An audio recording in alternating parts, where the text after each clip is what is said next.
than a yard a carry on the season. Here's the problem Keith Rowan, the offensive coordinator, has. You know your offensive line has been suspect.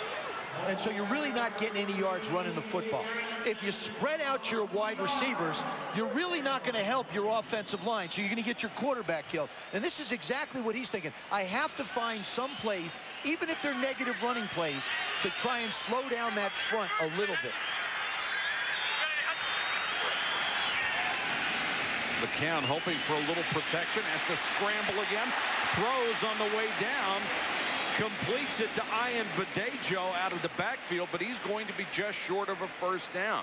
Yeah, the pressure's there, but you know what makes the tackle is Tony Parrish and doesn't allow Ian Badejo to get the first down. Look at this pressure by this defense. That's Bryant Young coming up, forces McCown to go up into the hole, and look at Tony Parrish. Saves him from getting a first down. Here's the tackle, and here's the hit. Man, that's good. Scott Player, who is 4th in the NFL in punting, will kick to Otis Amy. And this one will go into the end zone for the touchback. 51-yard kick. No return. It's been all defense. 14-0 San Francisco.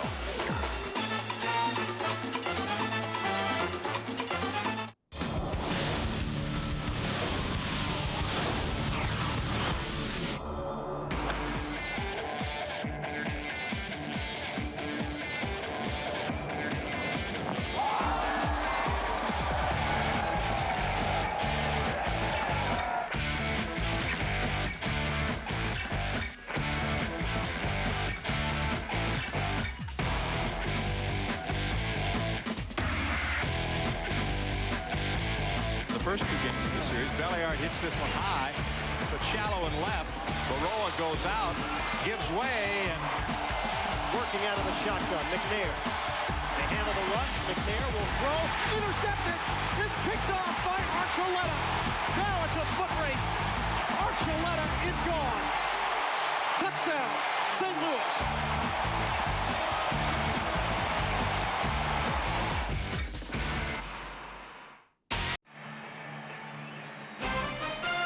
Monday Night Countdown at 7:30 Eastern on ESPN. The best place to get ready for Monday night's action. Then on ABC at 9 Eastern, Brett Favre and the Packers battle Steve Smith and the Panthers on Monday Night Football.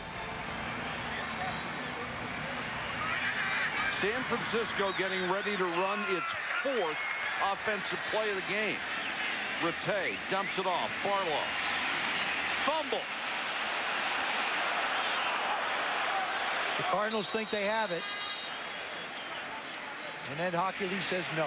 Well, San Francisco's better off with the defense on the field anyway. Yeah, but you'd like to get something out of your offense. Eric Heitman got it back. Russ Kalaji, number 72, reached in and got a piece of it to knock it loose. Mike, you made a point earlier in the game, and we're at almost 7,400 feet up here. The air is really thin, and the longer you leave a unit out there, an offense or defense, the more winded they're going to be as the game goes on. They give it straight up the middle to Steve Bush, backup fullback. Check if that's Chris Hetherington, another backup fullback. And they fake the pitch to the outside to Barlow. Fred Beasley's been a staple in this backfield for a number of years, but yet not getting as much playing time. Chris Hetherington getting a bit more, but he says, hey, look, it's a new regime. You can see the frustration on his face, but he's going to be a team guy. Beasley is a battering ram of a fullback. He's gone to the Pro Bowl twice in that spot. Rattay to the shotgun. And throws complete. Finally, Brandon Lloyd gets a chance to show what he can do on offense. And Lloyd, who is averaging better than 22 yards a catch, comes up with that one. Tim Rattay actually got the job late in training camp. Nice job setting in the pocket. Knows what he needs to do. And then Brandon Lloyd, nice turn. Now, you wonder why Alex Smith isn't starting. And Mike Nolan made it real clear. He said Alex Smith is not good enough right now for the other 10 guys. He's got to get himself up to speed a little bit more. Beasley is in at fullback. Alex Gore, the rookie out of Miami, is in the tailback for the first time. Gore, who has a burst, shows it to you right there across the 40, picks up almost 10. There is a marker down. Back at the 33, however. Well, and when you see the guys in the red shirts or the maroon shirts going back, it's holding. Holding, offense number 62, 10-yard penalty, repeat first down. Alex Smith, the backup quarterback, was the first pick in the draft, number 4 in the Heisman voting at Utah, and was picked number 1 by the 49ers. And got most of the reps in camp. He worked with the first unit. Tim Rattay only getting about 30% of the time. Of course, he had to recover from a series of injuries a year ago.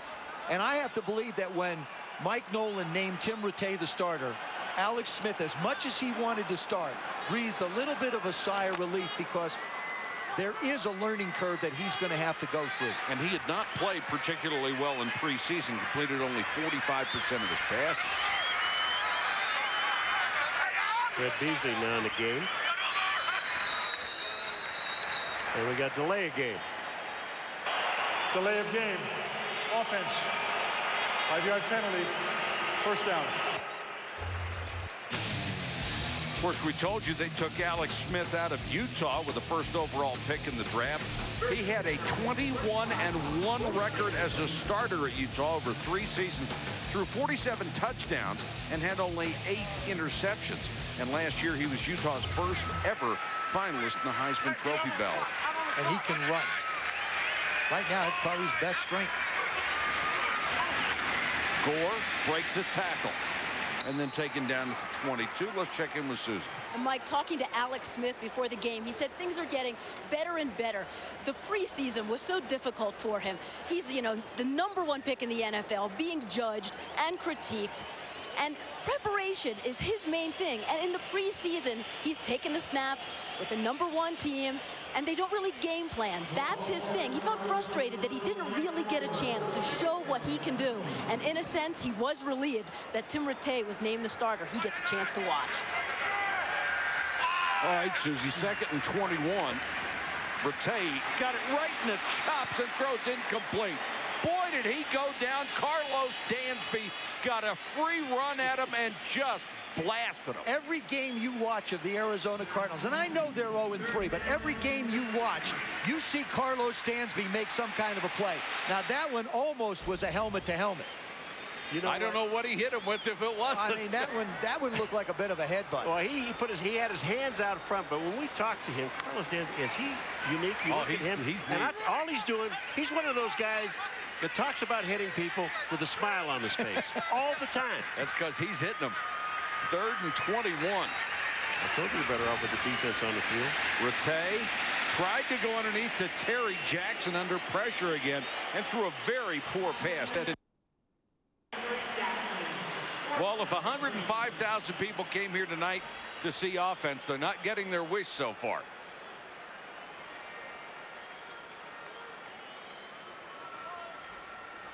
Reggie Swinton will go deep.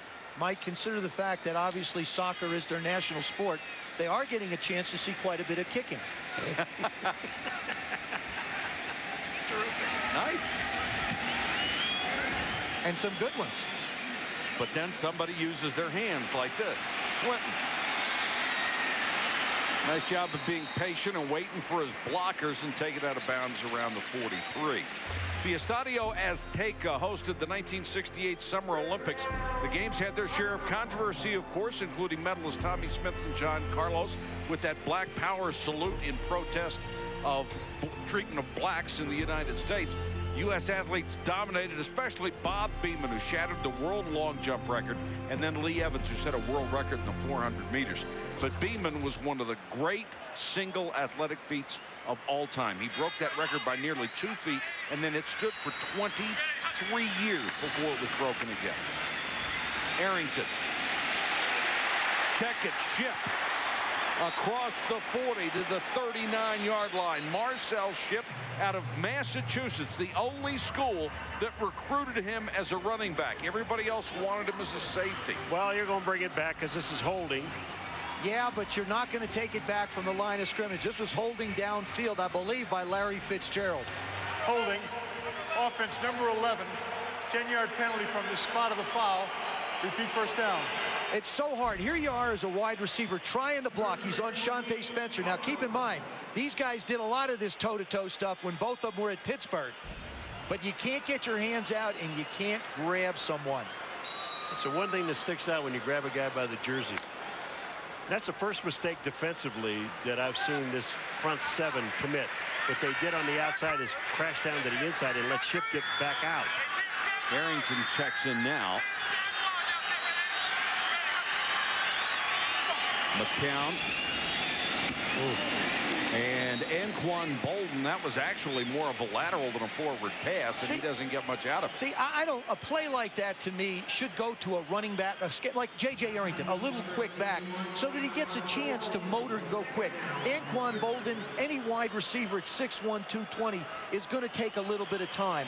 When you go and spread this defense out, San Francisco's walking their corners up on the wide guys, so you really don't give them a place to run. It's a tough call against that particular defense in formation. 2nd and 13 from the 40. McCown, short set, and that's dropped by Bolden. Spencer on Bolden. That time, you know, that ball, you know, is it catchable? Is it catchable? Here's the throw. I thought the throw was pretty good. Darn good. Perfect. Goes right through. You've got to help your quarterback out. I've been impressed with Josh McCown. I mean, there's a guy that has just been beat up, and he's hanging in the pocket, making the throws he needs to. Willie Middlebrooks, number 25, is in as an extra defensive back on 3rd and long. McCown finally gets some protection, throws too high for Bolden. That was a little high. You know what, guys, let me tell you, when he went in and played last week, okay, against Seattle, he had the same exact problem. All of his throws were high. Now, that has to do with mechanics. If your elbow is low, when you release, you're going to release the ball going in an upward direction, and it's just going to continue to sail on him, and that's what I'm sure Mike Cusack, the quarterback coach, is talking to him about. Otis Amy is deep to return. If you're confused and thought San Francisco had a punt returner named Fred Amy, that's the name he went by in preseason, but changed it once the regular season started. 7-yard return after a 41-yard punt.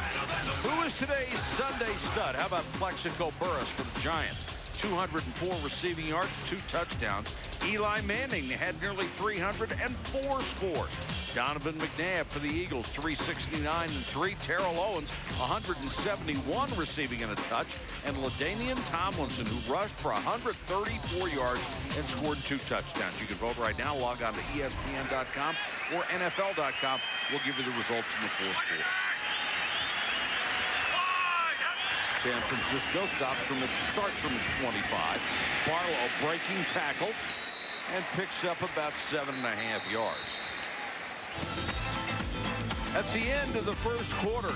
2 defensive scores by the 49ers have them on top, 14-0 from Mexico City.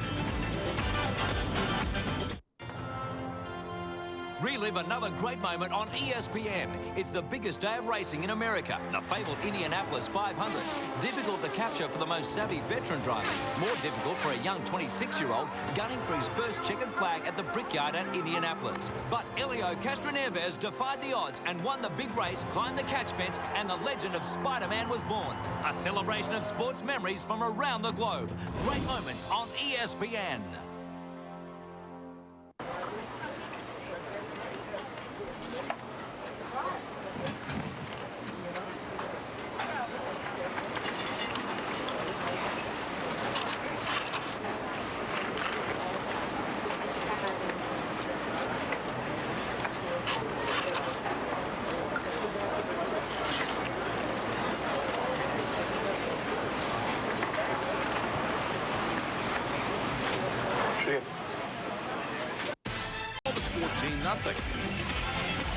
Well, one of these 2 teams are going to have to slow down the defensive line.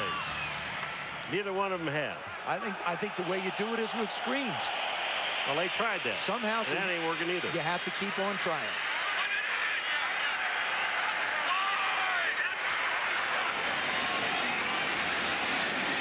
Barlow pounds it out to the 34.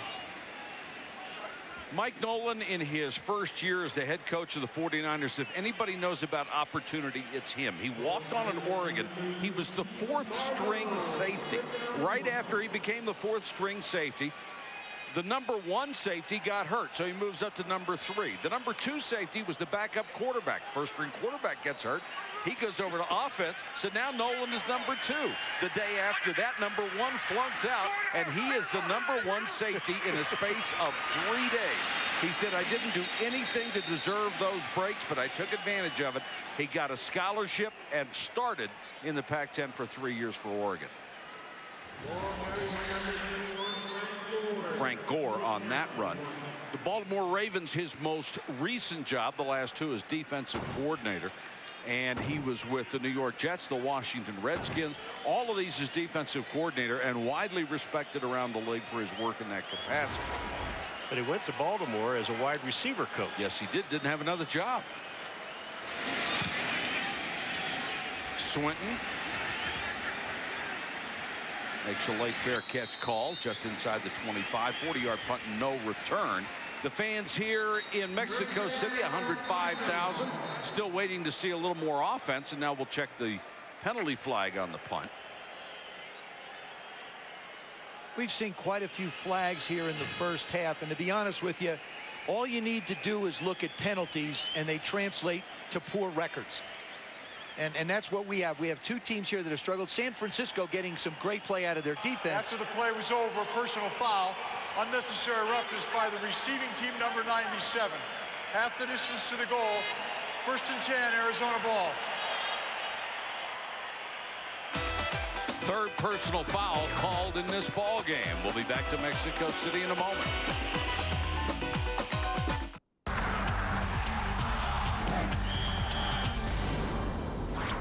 Like most other sports, the objective of American football is to score more points than your opponent. The most effective way to do this is by scoring touchdowns, which are rewarded with 6 points, the most possible on a single score. This is primarily, but not always, accomplished by the team's offensive unit in 2 ways. First, a running play.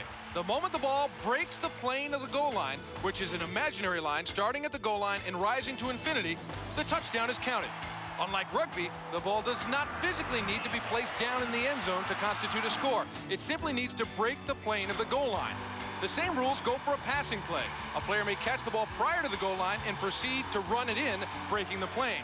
The player may also be in the end zone, the 10-yard area beyond the goal line, and then catch the ball. The moment he has possession in the end zone, he has scored a touchdown.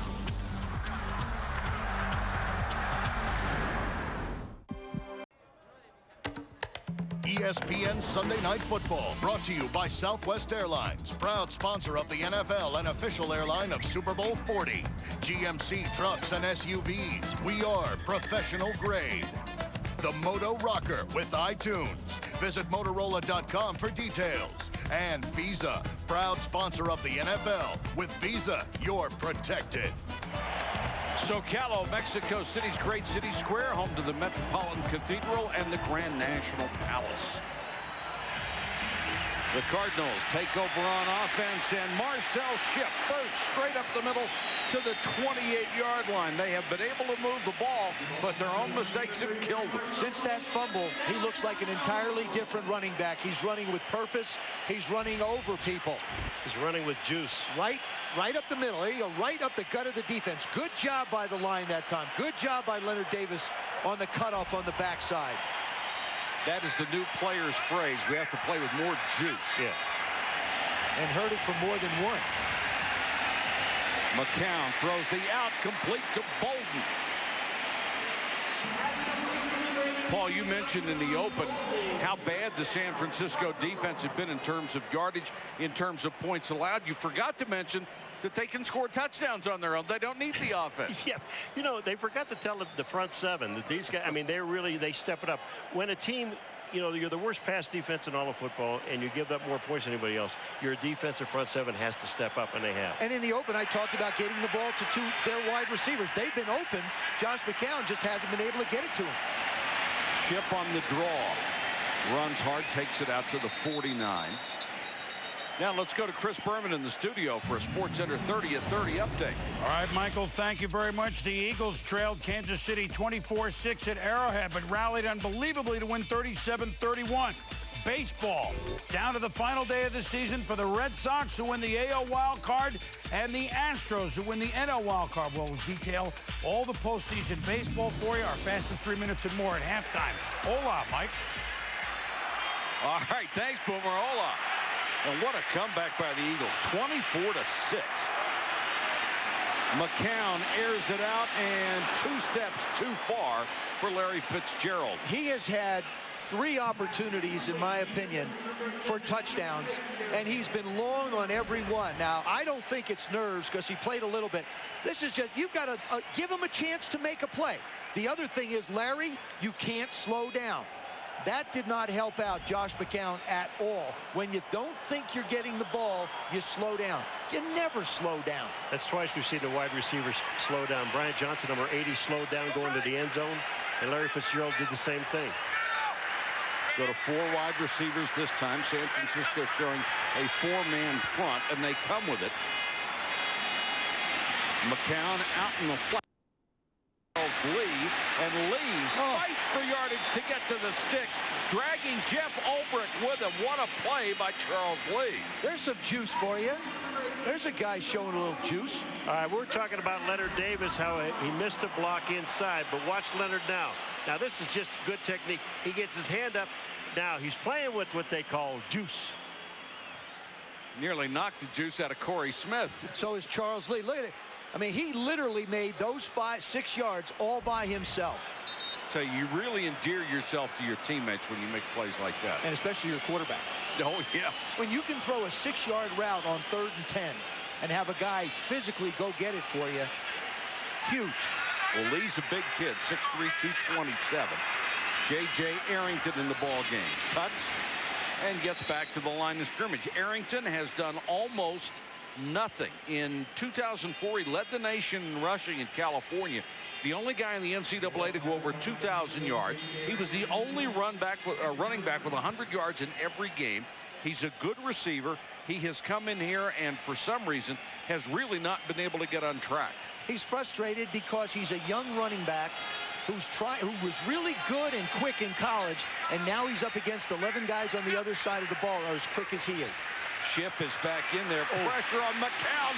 Somehow he got it to Shipp, and Marcel Shipp turns it into something.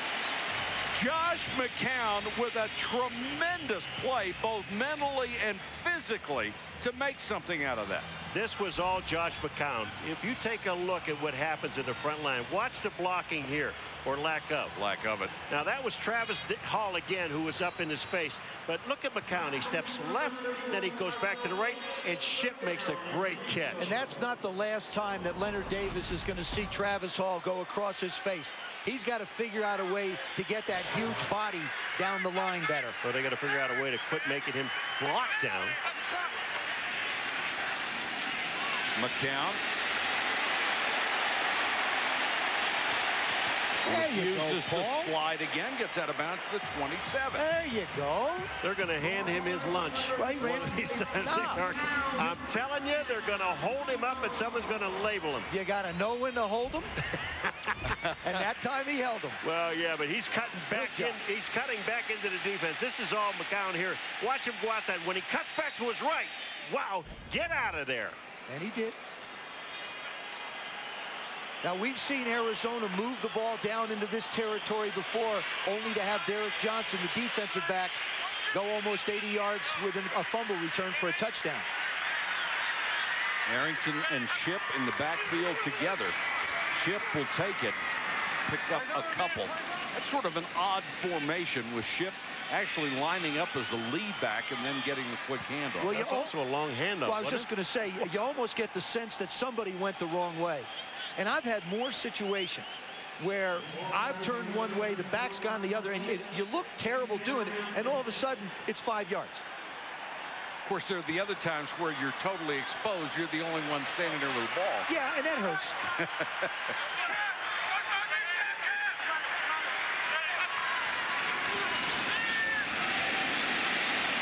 McCown trying to buy some time. Throws for the end zone, incomplete, and it looked like Bolden was more interested in laying one into Parrish than he was going after the ball. Well, Anquan Bolden knows that he's not going to catch this ball because it's overthrown. But watch at the end of this thing what Anquan Bolden does. I really like it. Here's a receiver. First he gives a flip shot. And then watch this. Here comes Parrish. He said, wait a minute. I'm already out of bounds. The ball's overthrown. I'm going to give you a shot. Boy, do I like that guy. Well, again, once they get past the corner pressure, these wide receivers have all tried to settle into a hole. That time, Josh McCown was on the move. 3rd and 6. To stack the wide receivers on the right side. McCown double clutch off the hands of Johnson and nearly intercepted. Dropped inside the 5-yard line. And that was Willie Middlebrooks who had a shot at it and couldn't hold it. McCown had some juice on this one. Good job by the offensive line. Good job by Josh. Right through his hands. I mean, flat through him. You talk about a lucky break. Brian have to catch that ball. Just couldn't catch it. Went through his hands, hit him in the mouth. And now Neil Rackers, who will be trying to tie a club record. He is 10 out of 10 this year. He has been sensational. And the crowd does not like the fact that they're trying a field goal. And Rackers, 11 for 11. He is off to a tremendous start this season, and the Cardinals finally get on the scoreboard.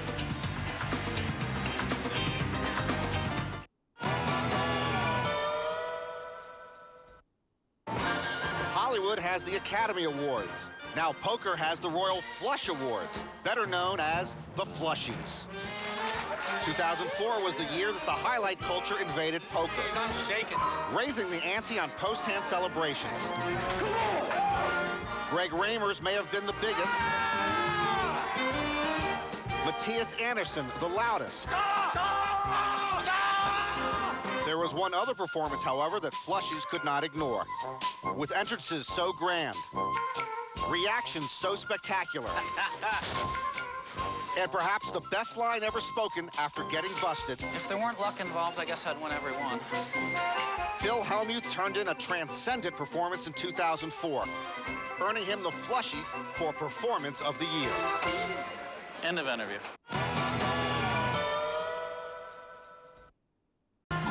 Mexico City, and you gotta love the hats. I don't know if we can get those through the metal detectors on the way home. Can we? I'll tell you, I tried to wear one once.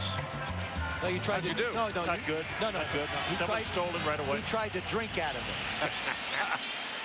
And this ball's kicked out of the end zone. San Francisco will start from the 20. Arizona has still only had one offensive touchdown all year. Rackers' kick was their 11th field goal of the season. Sergio Garcia and Davis Love III headline a field of top players from the PGA Tour who are competing for a $5 million title at the Chrysler Classic of Greensboro. Final round Monday on ESPN.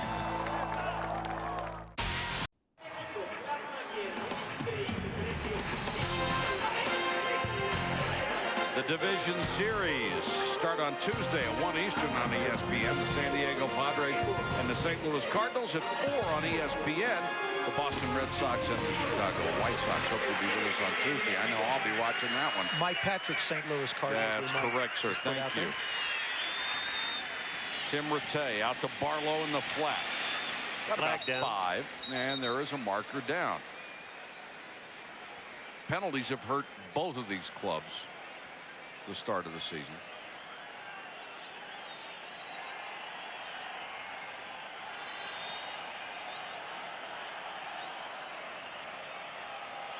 Illegal formation, offense number 18, covered up the legal receiver on the end of the line. 5-yard penalty, repeat first down. That's wide receiver Otis Amy, the rookie. Let's check in with Susie. Guys, I want to give you an idea of what it's like among the 85,000 fans here at Azteca Stadium, home to 2 World Cup finals. Soccer means a lot of crazy fans. So how do they protect the field? They actually have a moat that separates the fans from the field and then barbed wire. How do you get on the field? You have to cross a bridge. What about no alligators? Whew. Lucky not there. Rattay trying to dump it over the line to Hetherington and just airmailed it. I want to go back to what Mike Nolan told us yesterday. The head coach of the San Francisco 49ers said in the beginning of the year, Tim Rattay gave him the best opportunity to be able to win football games. But if he struggles, he's not going to be afraid to put in Alex Smith. The next week, he may start Tim Rattay again. But if he continues to do it over a 1 or 2 game period, he might wind up Alex Smith being the starting quarterback for the rest of the year. Right now, Rattay is only 2 out of 6, Joe, for 9 yards. Pressure coming. That is a strike completed to Johnny Morton, the veteran who has 610 catches. He and Ricky Prohl, the only guys with more than 600 catches who have never been to the Pro Bowl. You know, it's amazing what you can do with protection. And when you can stand back there and survey the field and kind of look around, watch Tim Rattay be able to step up and throw the pass. Johnny Morton is beyond the first down marker. That's easy.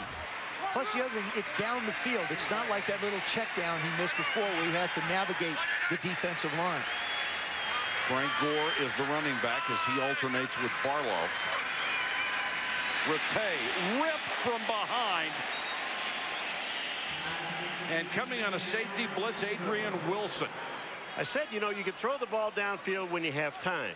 Clancy. But when you're getting killed, Clancy Pendergrass, the defensive coordinator, decides it's time. It looks like San Francisco wants to throw the ball. All right, fine. That would have been the 3rd consecutive pass. I'll start bringing my safeties. And that's one of the reasons why quarterbacks do not like rookie running backs. Frank Gore was late in reacting to the blitz and couldn't pick it up. I'll tell you one other thing. This entire defense is on the bench sitting down. They are tired. They want this offense to continue to move this clock and the ball. Pressure coming again. Rattay goes down. That's a sack from Calvin Pace coming off the corner. But it was basically caused by Bertrand Berry, number 92. He goes around the horn. Keep in mind, Anthony Clement is playing left tackle for Jonas Jennings. And you see the difference. Speed. Both of these defensive lines have guys who can flat get up the field. He should get a half a sack for that. He won't. I know he won't, but he should. Maybe he will. Maybe he will. Not brought it up. Pace had 4.5 sacks a year ago. He gave them a rush off the outside. Now they've got O'Keefer over there, and he gives them even a better rush most of the time.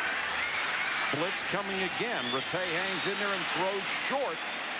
Boy, it was intended for Rasheed Marshall, who was open. Rasheed Marshall was open, and Tim Rattay had time to throw this football. Well, he stepped up and didn't make it. Here's part of the problem with Rasheed Marshall. He's a converted quarterback. He was at West Virginia. He was a quarterback. They're trying to make him a wide receiver. The kid doesn't understand where to sit in a hole. Give the quarterback a target. Turn your shoulders so that he can see your numbers. Thought he was a quarterback. He was. Well, shouldn't a quarterback know? No, not if you're a receiver. Swinton driven all the way back to the 20. Backpedals to the 15. And can't get to the corner. Taken out of bounds at around the 22 after a beautiful 51-yard punt. Back to Mexico City, where it's 14-3.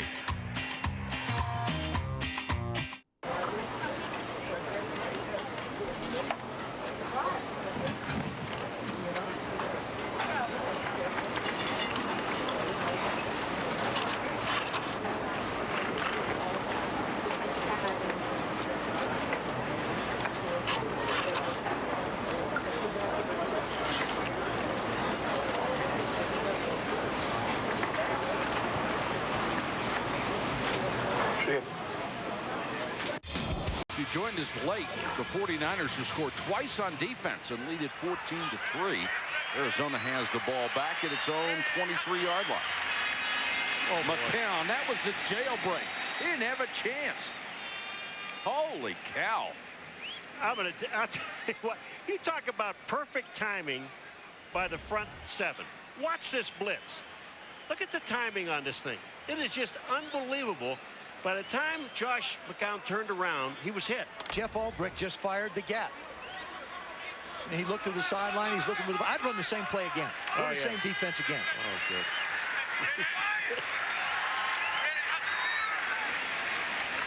Blitz coming. McCown throws underneath, and that's caught by his tight end Teo Johnson. They picked him up from the Raiders. Josh McCown wired for Sunday Night Football.